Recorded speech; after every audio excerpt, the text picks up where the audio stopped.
So now we will solve these three equations and find this coefficient a11, a41 and a42 by using three equations. So let's solve these three equations. So if you look these three equations, you will find that if you calculate a41 in terms of a11 and a44 in terms of a11 from these two equations and put these two values in the first equation. So let's do this. So from the second equation we have c square a41 square will be equal to a11 square minus 1. This implies a41 square will be equal to a11 square minus 1 upon c square. So this implies a41 will be equal to square root of a11 square minus 1 upon c square. So this is the value of a41. Similarly, from the last equation we have a44 square will be equal to, so this a44 square will be equal to c square plus a11 square v square divided by c square.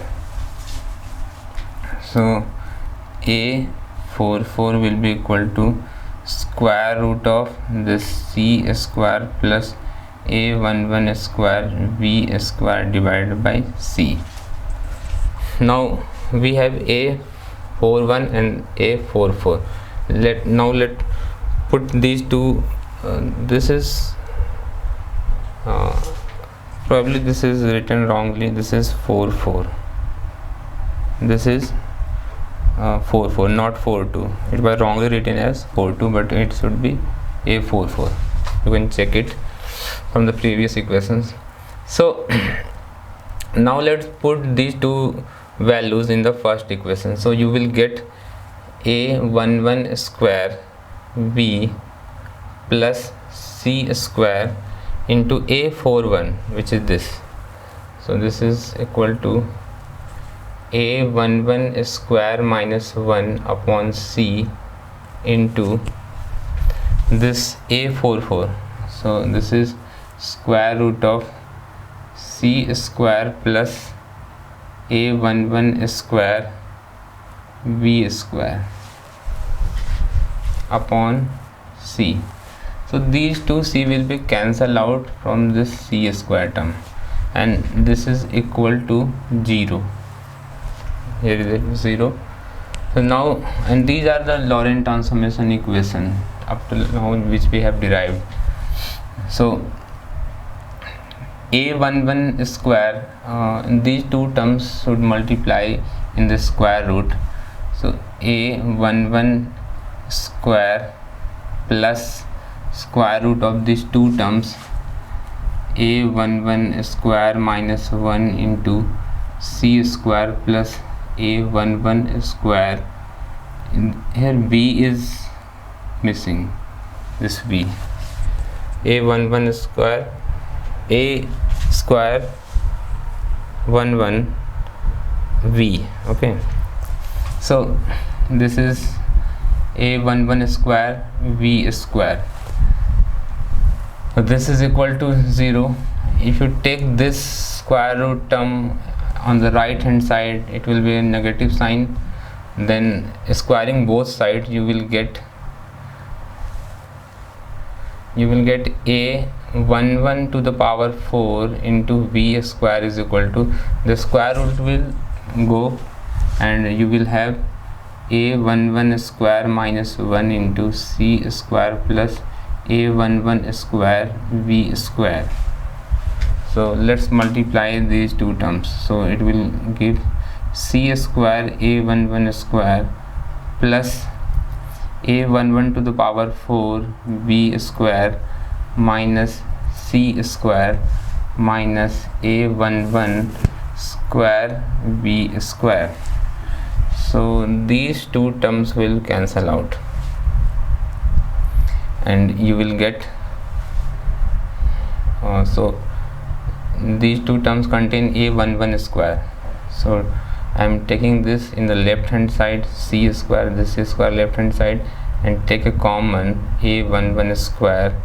So you have c square minus b square. So further solving, a11 square is equal to c square upon c square minus b square.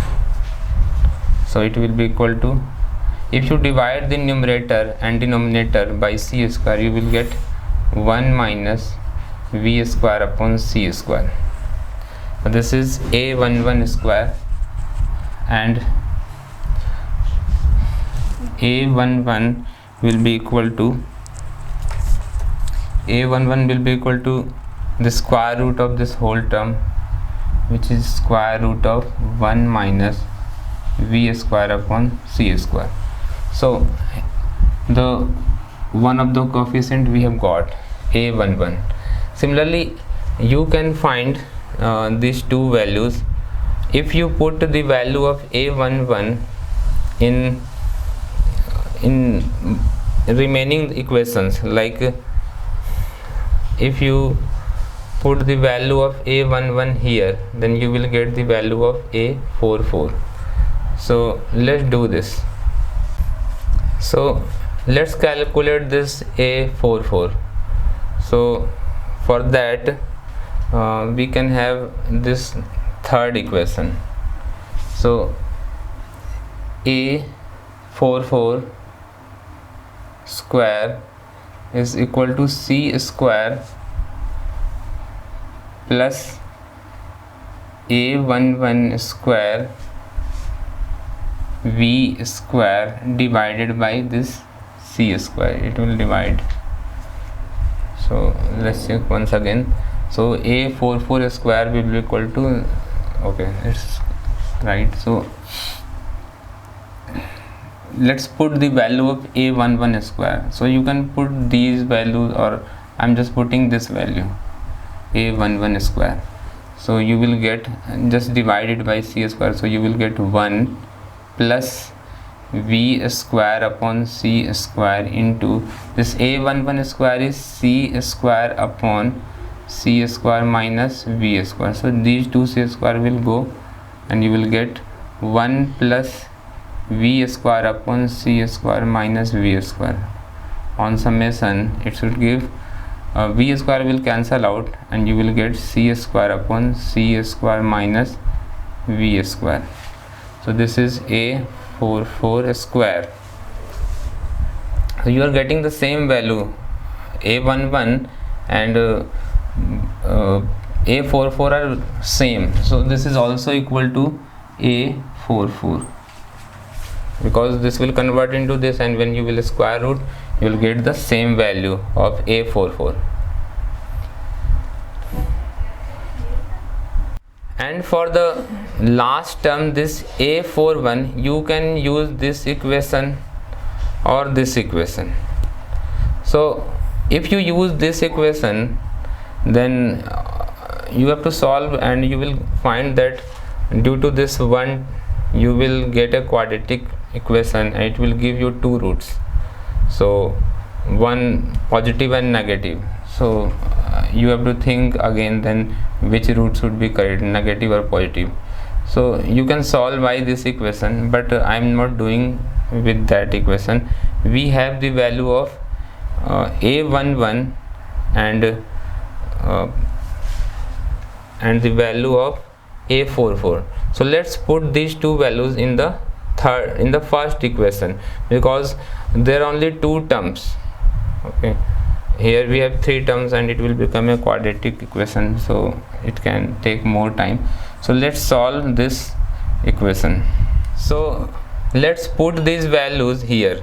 So the value of a11 is a11 square is, you know that a11 square is a11 square was c square upon c square minus v square, and from that we have got this value by dividing numerator and denominator by c square. So we will use that value.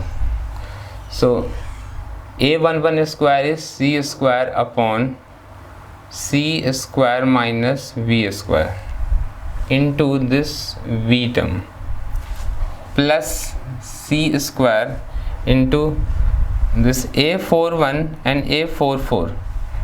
So we have to find the value of a41. So just put it as a41 into this a44 is the same value, which is this. So you can write it as 1 by square root of 1 minus v square by c square equals 0. So everything is correct. So take a common. If you take c square common, then the remaining terms will be v upon c square minus v square. Take a common of c square and you have a41 upon this square root of 1 minus v square upon c square is equal to 0. So if you solve this, you get a41 upon this square root term 1 minus v square upon c square is equal to minus v upon c square minus v square. So a41 will be equal to minus v upon, take a common of c square, so this will become 1 minus v square upon c square into this term will be in the numerator 1 minus v square upon c square. So this term and this term, it is the square of this term. So finally you will get a41 is equal to minus v upon c square into 1 upon square root of 1 minus v square upon c square. So you have the value of a41. So everything we have calculated now. So we have a11, we have a41 and we have a44. Now let's put all these things in the Lorentz transformation equations. So x prime will become a11 is 1 upon square root of this 1 minus v square upon c square, and in the numerator we will just write this x minus vt term, x minus vt. So this is the first equation. a11 is this one. Y prime is equal to y, z prime is equal to z, and you have t prime, and t prime will be equal to a41, which is this term. So minus v upon c square into 1 upon under root 1 minus v square upon c square plus a44 term, which is 1 upon square root of 1 minus v square upon c square into this t. So we can take this common and we should have t minus there is an x remaining, this x, this is a41 and this is x. So t minus vx upon c square divided by square root of 1 minus v square upon c square. This is the transformation equation. So let's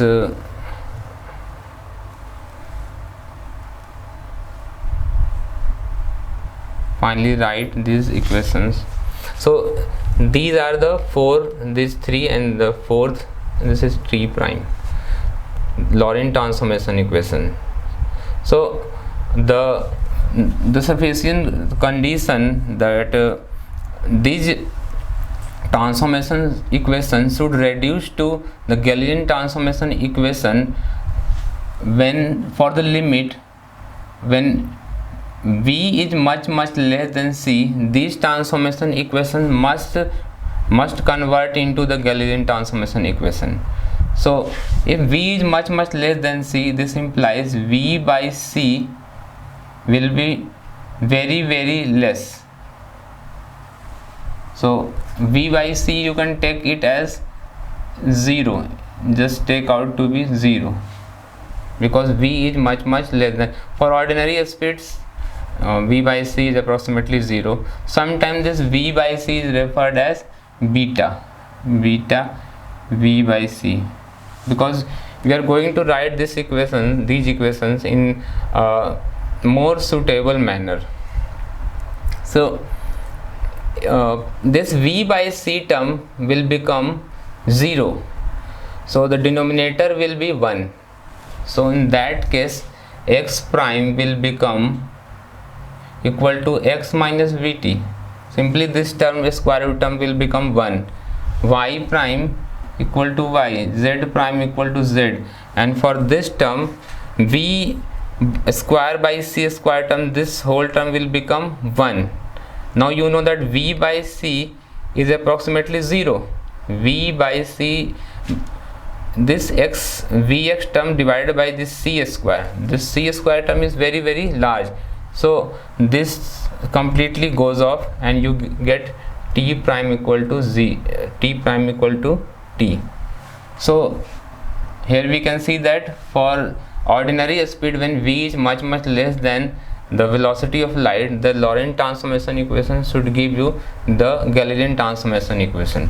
So Galilean transformation equations are the special cases of the Lorentz transformation equation. We can derive the Galilean transformation equations from the Lorentz transformation equation by putting this condition.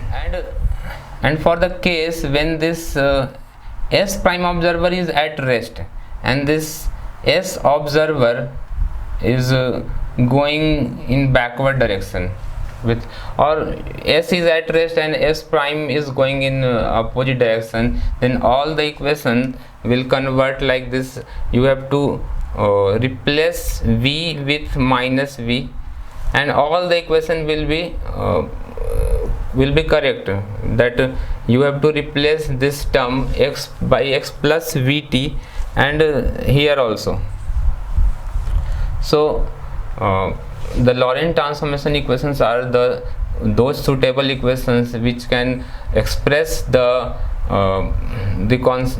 concepts or the principles of special relativity, that is the homogeneity of the space and time, the principle of special relativity, that laws of physics are same for all inertial frames, and the third, which is the constancy of velocity or constancy of speed of light. So all the three conditions are fully satisfied by these equations, and with addition to that, we know that the Lorentz transformation equation should convert to Galilean transformation equation if the velocities are very less compared to the velocity of light, and for the frame going in opposite direction it should give a minus v. So you can check it that from the starting, if you take that S prime is going in negative direction, then this gap will be reducing, and you have to write the equations from this beginning, and you will get that there is only a difference of a negative sign in these equations, that is x plus vt you will get, and here also this will be there will be a plus sign. So all the things are fully satisfied by the Lorentz transformation equations. Now sometimes or many times you will find that these equations are written in a more systematic way. If we if we write this term 1 upon 1 minus v square upon c square, we call this as gamma. This term has many significances. We will see later that how this term is important. So let's call it gamma, and this v by c term as beta, which we have already said. So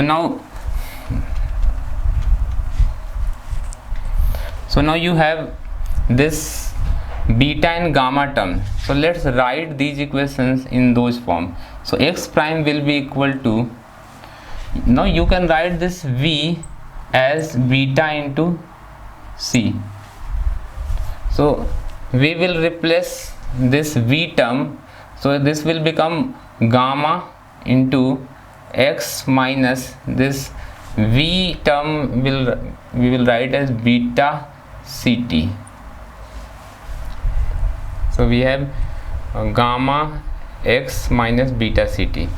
This is the same, y prime equals y, z prime equals z, and the last, which is t prime, is equal to t. This term will give you a gamma, so let's write a gamma here. 1 upon this term is gamma. So t minus, you have v by c, so write this v as, we have vx. So if you write v as beta c, so one c will be cancelled and you will have beta x upon c. So in this way you will have a new kind of equations, but they are the same equations. So these are in various ways Lorentz transformation equations are written. So if you expand this term, before expansion let's call these x, y, z with some new notation. We will call this t as x0, this x as x1, this y as x2, and this not x square, this is not just the name, we are writing it in superscript, and z as x3. So now the same equation can be written as, this is x prime, so you will write, now start with this t, so we will call x prime 0, this t will become x0 prime will be equal to gamma into t is x0 minus beta into gamma upon c, beta into gamma upon c into this x is x1. Just we are using our new notation by replacing this x, y, z and t with x and a superscript. So this is x0. So for x you will write x1 prime, this is x1 prime will be equal to gamma into x is x1 minus beta into gamma into, sometimes in some books ct is taken as x0, sometimes this ct term is taken as x0. So let's use this. So for that we have to change it. So we have to divide the whole thing by c, because if you are calling this x prime 0, then this is ct and there is no c. So we have to multiply the whole equation by a c term. If you multiply this whole equation by c, you will get ct prime will be equal to gamma ct minus gamma into beta into x. sometimes in some books this notation is used. So this x prime 0 will be here gamma ct is x naught, it's correct. Now this beta into gamma term will be there, and this c will go. So just remove this c, so there is no c term.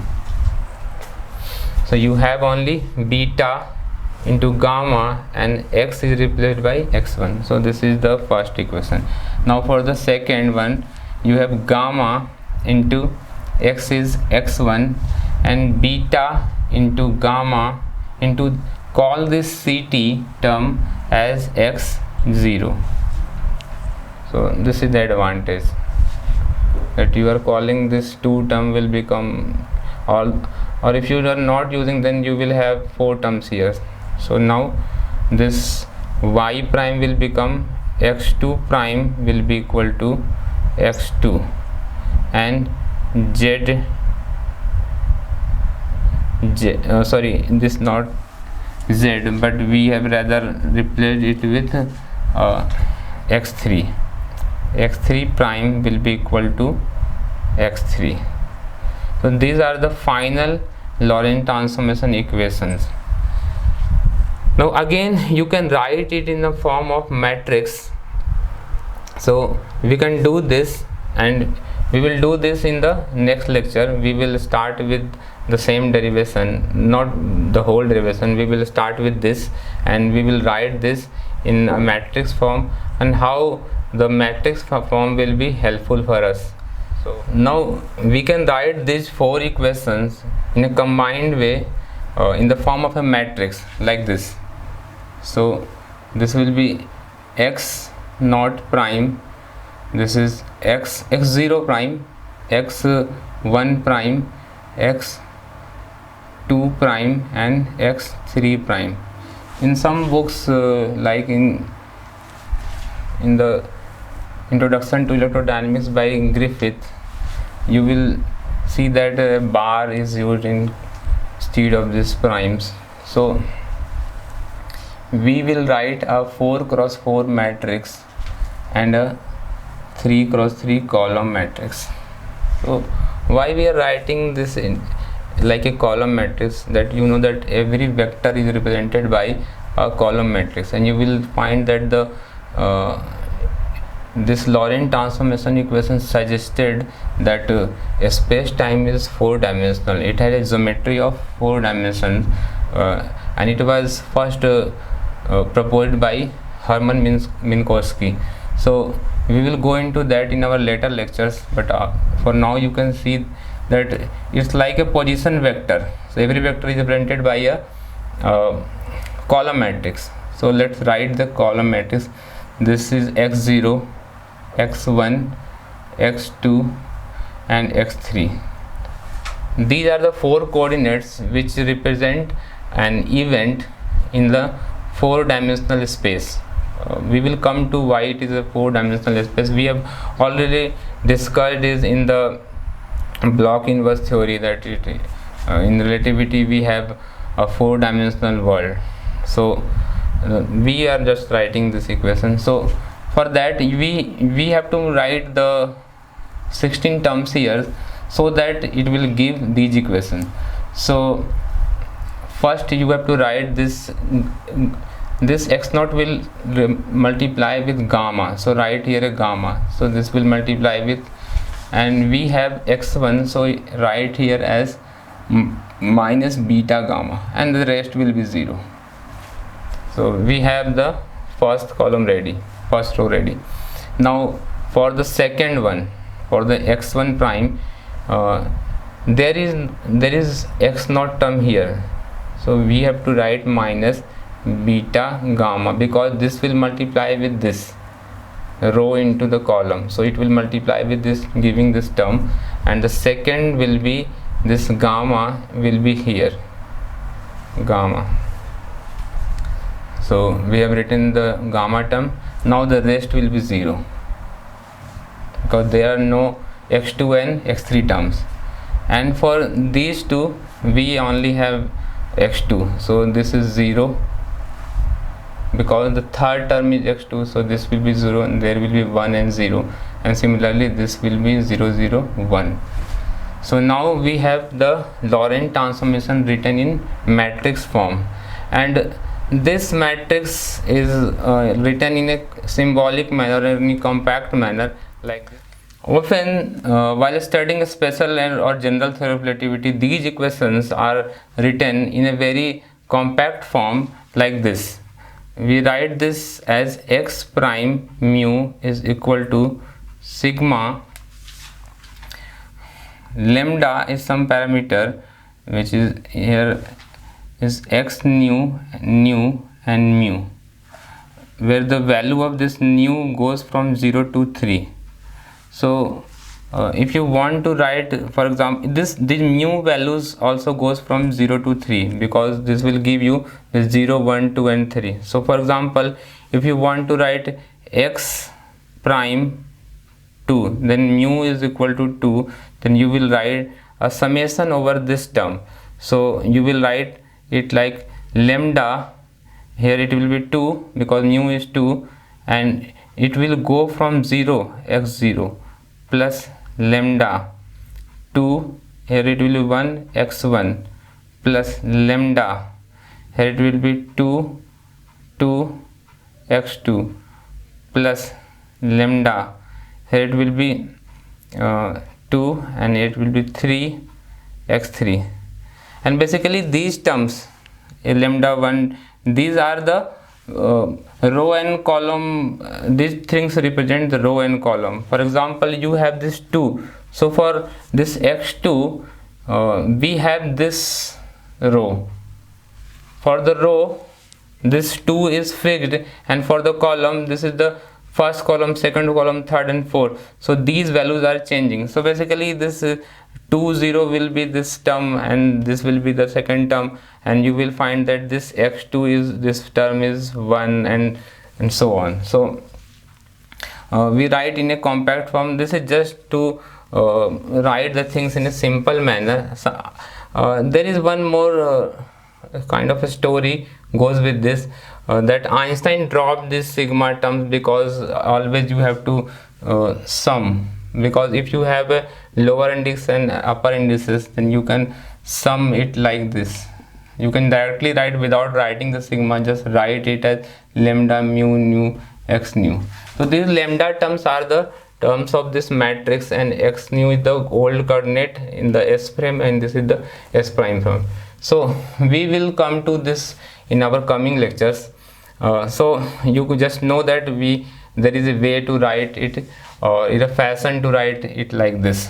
So basically the main form of Lorentz transformation equation are these, or in the terms of this 1 upon v square by c square. It is just to write it in a compact manner. So this is all about the Lorentz transformation equation, and we will be using these equations to derive the velocity transformations and even the acceleration in our coming lectures. So please like our video, share our video and subscribe to the channel, and thanks for watching.